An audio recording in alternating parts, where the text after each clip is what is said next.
Chapter 3, Lesson 3. Now, you have already selected some articles, you have critically analyzed them, and you have picked up, selected some arguments to build your arguments. How can you build your arguments using these ideas? How can you use them in a logical order? In this video, we will talk about constructing your arguments. So, when you are building your arguments, there are three ways of putting these ideas in a logical order. Number one, inductively. In an inductive way, you first of all use specific idea and you move towards general idea. Let me give you an example. For instance, if you are going to prove that using songs to teach vocabulary is effective, then first of all you give statistics from different researchers. And then in the end you conclude that using songs to teach vocabulary is effective. Next way of organizing your idea is called deductively. This one is the opposite of an inductive way of organizing your ideas. So in this one, you will move from general ideas to specific. Like, at the beginning you claim that using songs to teach vocabulary is effective, then you give different statistics from different researchers. Another one is analogically. Analogically, usually when you compare ideas from different research. Let's say one researcher says using songs is effective and the second one says it's ineffective, and you will compare their ideas and then you will say which one is stronger and which one is more convincing.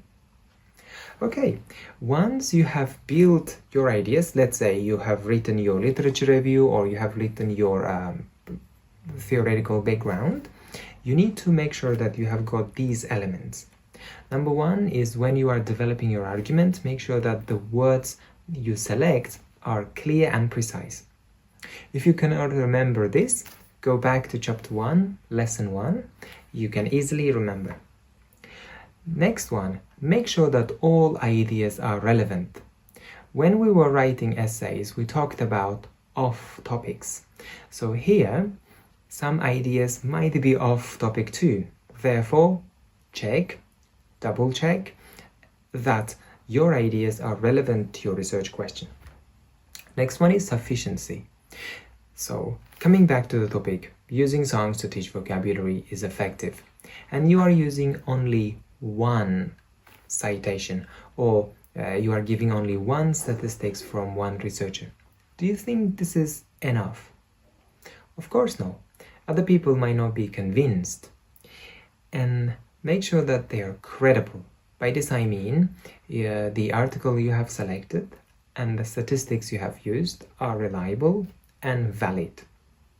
If the reader wants to find the original source, you have provided references.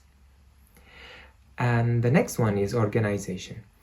As we have said, inductively, deductively, or analogically, whatever way you choose, make sure you are using transitions and connectors.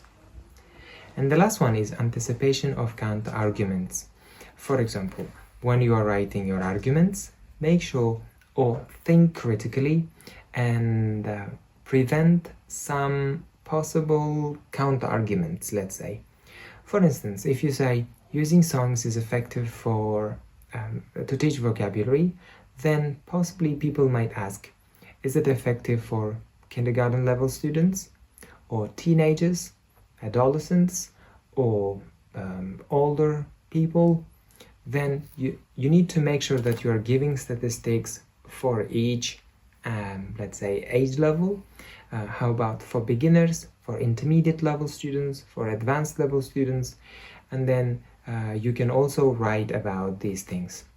If you cannot find any information about this and about the anticipated problems or anticipated questions, then you can specifically indicate that there is a research gap. And this is something that you can do research. I mean, in this field you can do research, or you can suggest the reader to do their own research in this field. I have already given some exercises to build your arguments. In the exercise, there are different ideas which are not logically connected. So one idea is from another field, one idea is another field. What you need to do is like you need to connect these ideas and build your arguments. So good luck with the exercise. See you very soon.